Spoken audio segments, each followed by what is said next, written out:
Hi guys, welcome back to my YouTube channel. This is Ishita Khurana, a final year MBBS student studying at Vardhaman Bhavir Medical College and Safdarjung Hospital, New Delhi. So I still remember the day जिस दिन मेरा NEET का पहला attempt था और मैं घर आई थी.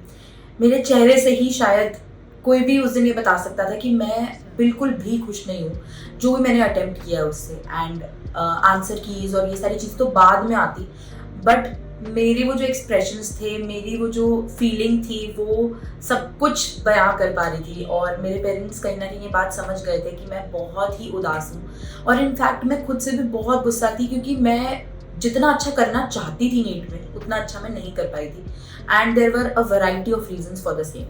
तो जैसे धीरे धीरे आंसर की आनी शुरू हुई और मैंने थोड़ी सी हिम्मत की. उस दिन तो बिल्कुल हिम्मत नहीं हो रही थी, फिर भी मैंने थोड़ी हिम्मत की कि कुछ तो देखते हैं. पेरेंट्स ने भी बोला कि थोड़ा सा एक बार करके तो देख, तू इतना क्यों पहले सोच रही है कि नहीं अच्छा गया है, एक बार थोड़ा सा ट्राई करके देख. और थोड़ा बहुत ही करके देखा था चेक, थोड़े बहुत आंसर्स मैच करके देखे. एंड तब मुझे समझ आ गया था कि इस साल तो मेरा सिलेक्शन होना बहुत ही मुश्किल है. एंड उस साल में मेरा स्कोर 463 रहा था. एंड 2018 में इस स्कोर पे अराउंड, जब मेरे बाद में rank I, it was around 37,000. जैसे जो ये स्टेट्स हैं, यूपी हो गए, राजस्थान हो गया, दिल्ली हो गया, वहाँ पर कोई भी सीट नहीं मिलती है.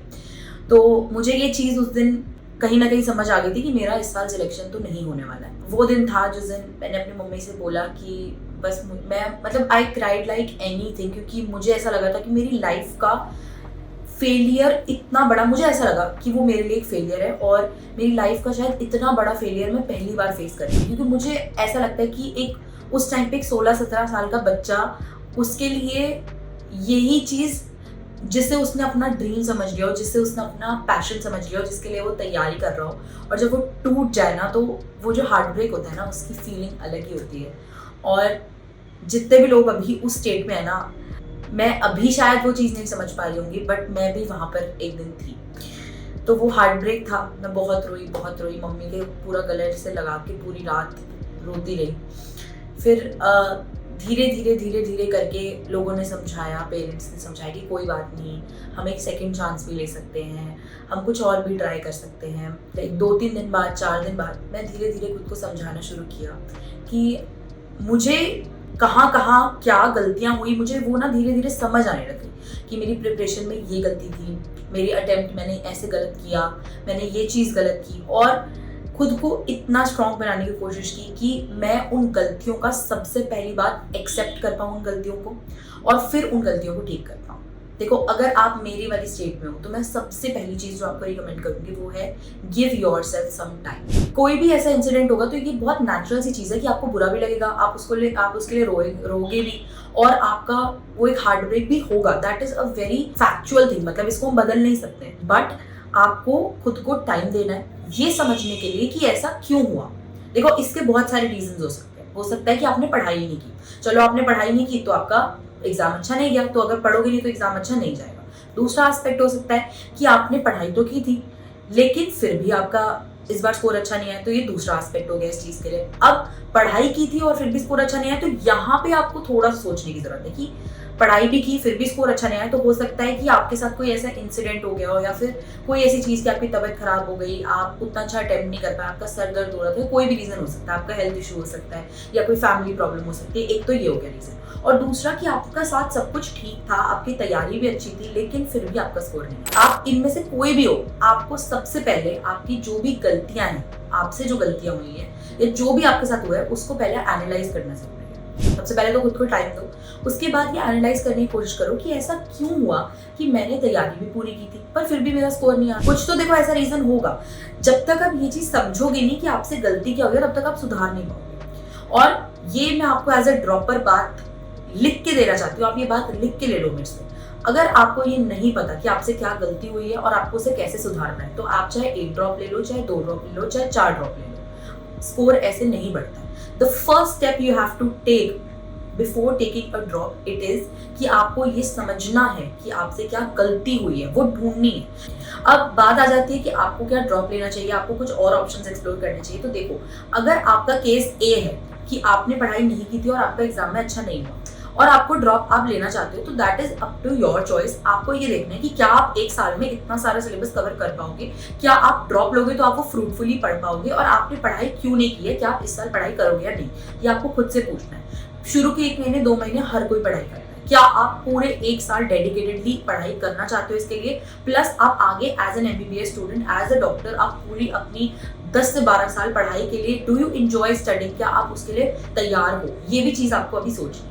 एंड अगर यू थिंक, अगर आपको ऐसा लगता है कि हाँ मैंने इस साल पढ़ाई नहीं की, मैं 1 साल और देना चाहता हूँ, पूरा पढ़ के फिर एग्जाम देना चाहता हूँ, मैं खुद को एक चांस देना चाहता हूँ, तो आप एक ड्रॉप ले सकते हैं। दूसरी, अगर आप केस सी है कि आपकी तैयारी बहुत अच्छी थी, आपके साथ कोई हेल्थ इशू हो गया, आपके साथ कोई फैमिली प्रॉब्लम हो गई जिसकी वजह से आप परफॉर्म अच्छा नहीं कर पाए, तो that is also one condition जब आप अपने आप को एक चांस और दे सकते हो। और ये भी देखो साथ में कि आपको क्या एक्चुअल में आपके जेन्युइन रीजंस थे प्रिपरेशन में जो आप इस साल इम्प्रूव करोगे।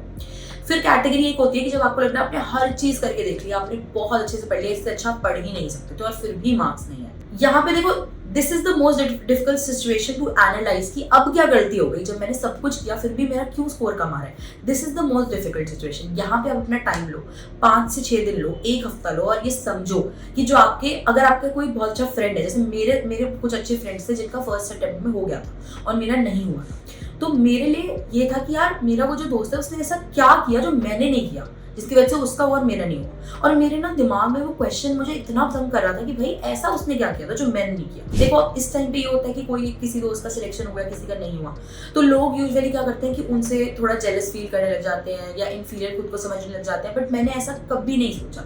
मेरे जितने दोस्त थे उन्होंने मेरी इतनी ज़्यादा हेल्प की थी कि मैंने उनसे बहुत ज़्यादा चीज़ें पूछी थी। मुझे लगा था कि उनसे पूछना चाहिए, उनसे मुझे सीखना चाहिए। तो मैंने अपने दोस्तों को कॉल किया कि यार तूने ये चीज़ कैसे की थी, तूने ऐसे कैसे किया था, तूने एंड में क्या किया था। एंड देन आई रियलाइज कि मैंने बहुत सारी गलतियाँ की थी और मैं उसको कैसे कैसे सुधारूंगी। तो this is has to be your plan of action if you are planning to take a drop. Drop लेने से 1 साल 2 साल 3 साल कुछ नहीं होगा अगर आप प्लान चेंज नहीं करोगे, अगर आप ये समझोगे नहीं कि आपको करना क्या है ड्रॉप ईयर में। अगर आपको समझ आ गया कि हाँ भाई मैं डेली का डेली रिवाइज नहीं करता था, मैं रेगुलर नहीं रहता था, मैं क्वेश्चंस टाइम पे सॉल्व नहीं करता था, मैंने बहुत सारी फालतू की बुक फॉलो कर ली, मुझे सिर्फ 1-2 सोर्सेज फॉलो करनी चाहिए थी, ये मेरी गलती है। अगर आपको ये सारी चीज़ समझ आ गई तो ही आप उसको ठीक कर पाओगे। तो अगर आप ड्रॉप ले रहे हो तो this is my genuine advice to you कि आप समझो इस चीज़ को कि आपको क्या चेंजेस लाने हैं अपनी प्रिपरेशन में ताकि आपका स्कोर बढ़े। और अगर आपको लगता है कि मेडिकल प्रोफेशन शायद आपके लिए नहीं बना है, या आपको लगता है कि मैं अब और नहीं 2 साल, मैं 2 साल ऑलरेडी 3 साल ड्रॉप ले चुका हूँ एंड आई थिंक कि अब मुझे और ड्रॉप नहीं लेना चाहिए, तो there are a variety of options that you can explore. It is not the end of your life. हज़ारों चीज़ें हैं यार, मैंने कितने लोगों को देखा जो यहाँ से निकल के भी बहुत सक्सेसफुल हुए। अगर आपको लगता है कि नहीं I have tried this and मैंने अपना बेस्ट दे दिया है, अब मैं कुछ और ट्राई करना चाहती हूँ, then you should go for it. आपको कुछ भी ऐसा नहीं समझने कि ये छोटा या बड़ा है, ऐसा कुछ नहीं होता है। And to be very very honest, this is a myth कि नीट के बाद लाइफ एकदम सॉर्ट हो जाती है। हाँ, आपको एक वो नीट वाले फेज से आपका एक जो बोलते हैं ना एक पढ़ाव पार हो जाता है, पर उसके बाद आपकी पूरी MBBS से आपको पूरी MBBS भी पढ़ना पड़ता है, ऐसा नहीं है। उसके बाद आपको नीट PG के लिए भी प्रिपेयर करना पड़ता है, उसके बाद आपको MD में भी पढ़ना पड़ता है और उसके भी एग्जाम देने होते हैं, फिर DM भी है। तो अगर आपको पढ़ना पसंद है और अगर आप जेन्युइनली पैशनेट हो, अगर आपके सिर्फ इसलिए आप डॉक्टर नहीं बनना चाहते क्योंकि आपके दोस्त बन रहे हैं, आपके पेरेंट्स आपको कह रहे हैं, तो you should go come here. And अगर आप किसी भी प्रेशर में ये कर रहे हो तो I would like strongly recommend you to rethink and reconsider your decision, because I have seen people जो मेडिकल कॉलेज में आके बहुत अनखुश भी हैं, जिनको यहाँ रहना इतना अच्छा नहीं भी लगता है। तो वो आपके साथ ना हो, इसलिए ये मेरी जेन्युइन एडवाइस है। वीडियो थोड़ी लंबी हो गई, but I wanted to share my genuine feedback with you all. I hope you enjoyed this video, and if you did, do not forget to subscribe to my channel and Telegram channel ज़रूर join कर लेना। जो भी study content है वो आपको वहाँ मिल जाएगा। साथ में मैं आपके लिए कुछ सरप्राइजेस भी ला रही हूँ। आई हैव बीन मेरे एग्जाम्स थे तो मैं बहुत ज़्यादा बिजी रही इस टाइम पे, but I have planned a lot of content for you guys. So stay happy, stay healthy and see you guys.